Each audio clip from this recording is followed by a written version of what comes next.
It's like when you wear the shoes on the wrong foot. Right. And you don't realize it initially. And you go, something's not right about this. Well, it's like if you wear Bombas socks, they have a right and a left side. Yeah, exactly. Yeah, So exactly right. Yeah, put them on wrong, like. they don't feel right. It's just everything's upside down by 24 hours. Yeah. It is. It's very, very strange. Your thoughts on the judge and her ruling regarding the Mar-a-Lago search warrant and in the special master, which I think is the funniest title ever. But I mean, in fact, my big problem with what her ruling stated was they're not allowed to continue investigating. That's where my issue is more so than anything else. Yeah, and even from a bigger picture than that, this is obviously a situation where she's rewarding Donald Trump for nominating her in the first place, for putting her name up. And so I get the distinct sense that this is all about, here you go. He's just peeling off a few dollar bills here. Here you go. Thanks for putting me on the bench. I appreciate that. And now here's your very special treatment that is unprecedented, that no one else in this country would ever enjoy or has ever in the past enjoyed.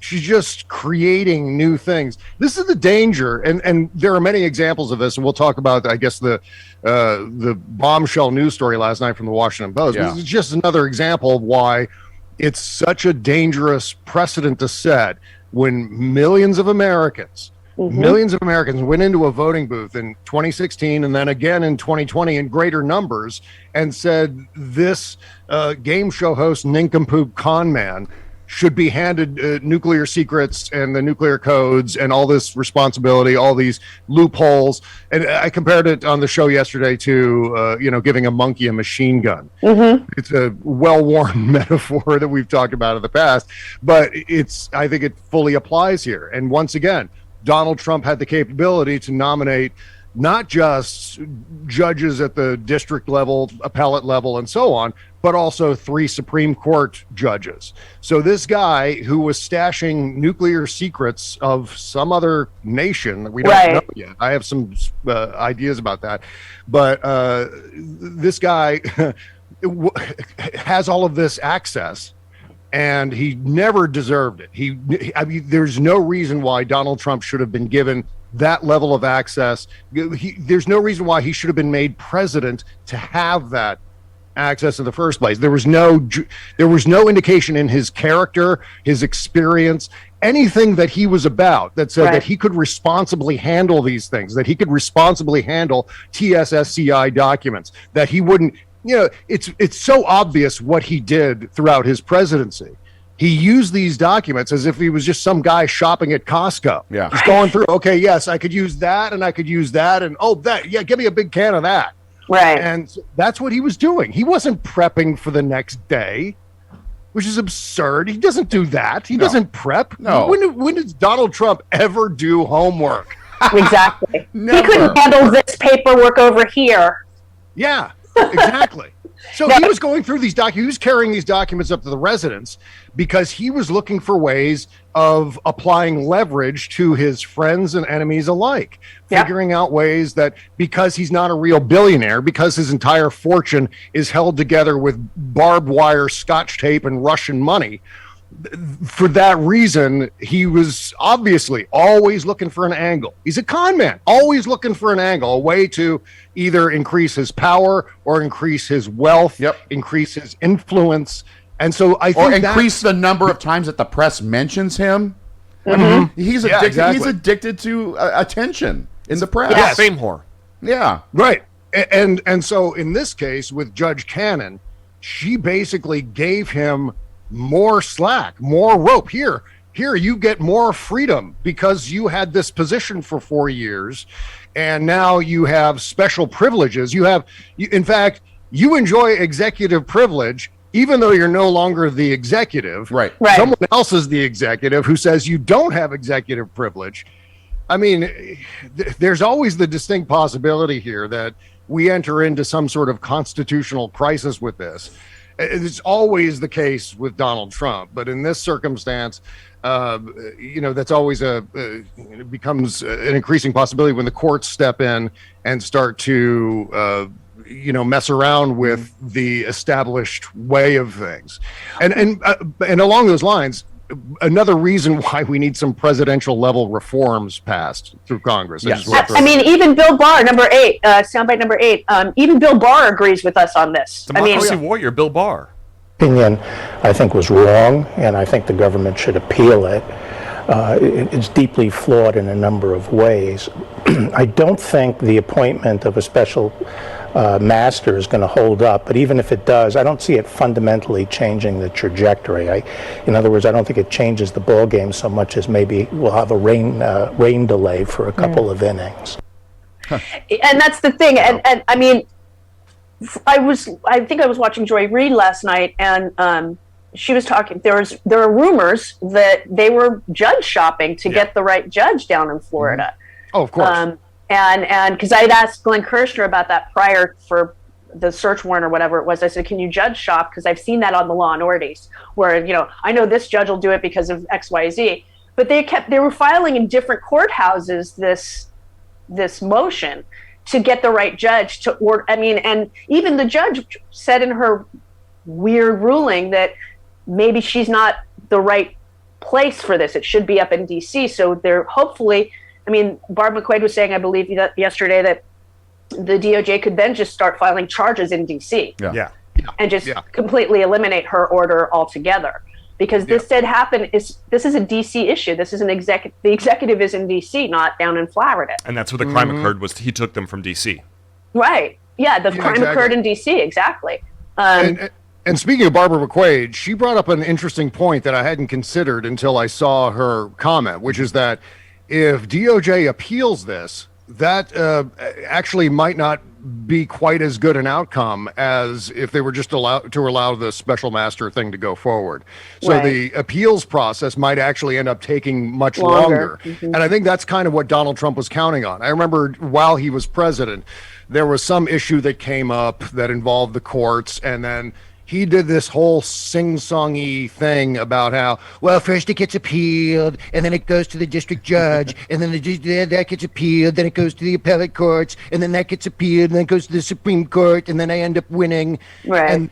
And so he knows how that works, and that's part of his stalling process. And by the way, a stalling process, a delay process, that we knew that was going to happen from the very start in all of these cases, no matter what we're talking about. Fulton County, Manhattan, this January 6th, he's always done this. This is his MO. This is not any big surprise that he's delaying the process with, filing motions against every motion, filing a lawsuit to block everything, stalling, trying to get to January 20th, 2025, when, at least in his perspective, he hopes there'll be a Republican president to pardon him on that day or the day after or whatever. So that's his process here. And the longer the appeals process goes on this special master thing, the longer he gets to delay. So maybe Barbara McQuaid was right in saying that just let the special master do their thing. I mean, obviously, this is going to have to be someone extraordinarily special with a high level of clearance in order to be able to look at some of these documents, especially knowing what we know from last night in the Washington Post. Yeah, I mean, that was kind of frightening with the whole foreign, it's around here somewhere. Yeah. Nuclear capabilities of a foreign government. One of the documents they found at Mar-a-Lago on August 8th had to do with nuclear weapons secrets from a foreign country. Who do you think it is? I think it's Israel. That was my gut reaction as soon as I saw the news that makes story. Sense. Like, okay, this is Israel. I mean, he would have access, obviously, to that information. The nuclear program in Israel is it's like an open secret almost. Yeah. But the details about it are desperately secretive. And that sort of information, there's a couple of different things that he could have done with that. And I'm not saying he has done anything with that information yet, although don't give him the benefit of the doubt. Anything's possible with Donald Trump. But I think the plan here in taking that information was, Well, I can either extort this country or I can extort this country's possible ally, the United States, with like a suicide switch. If I get arrested, I'll threaten to dump this information into public view, or I'll use this and sell this or kind of trade it for influence with one of Israel's enemies. Like the Saudis. You know, there are lots of possibilities that you can extrapolate out from there. But the big question remains, why the hell would he have this document? It's not because he's a mementos guy, as Jesse Waters said, or that he's a tchotchkes guy, as or that Maggie he's writing Haberman his said. memoirs. Writing his memoirs, yeah. Exactly. He doesn't need access to this information to write his memoir. No. He only needs this information for the same reason he needs anything, which is to enrich himself and to magnify his power. And that's exactly why. That's the answer to the question why, whether it's this or anything else.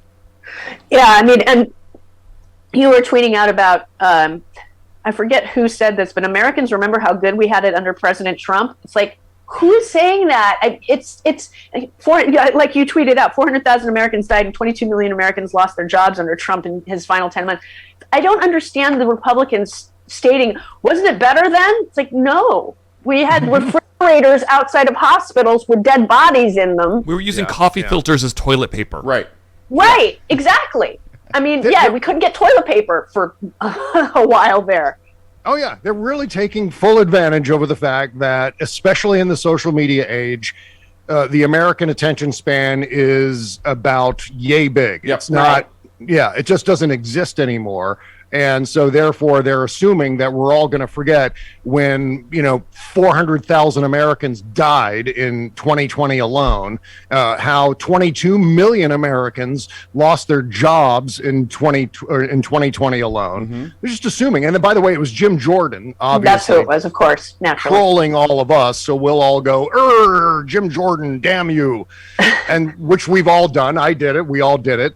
But we find ourselves in this conflict between setting the record straight and then also feeding the trolls at the same time. And I don't know quite where to draw that line, but there it is. Well, I mean, you've talked about this before when Joni Ernst tweeted yesterday that we seized a bunch of fentanyl at the border as if it were a bad thing. Yeah.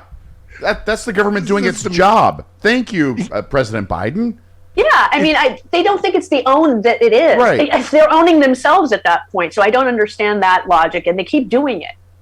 It doesn't make any sense. And anyone who is still rending their garments over Democratic messaging, take a look at the Republican message. They're basically, and there are at least 24 of them now, if not many, many more that I haven't seen yet. I've got a whole folder collecting these things because they're so confounding.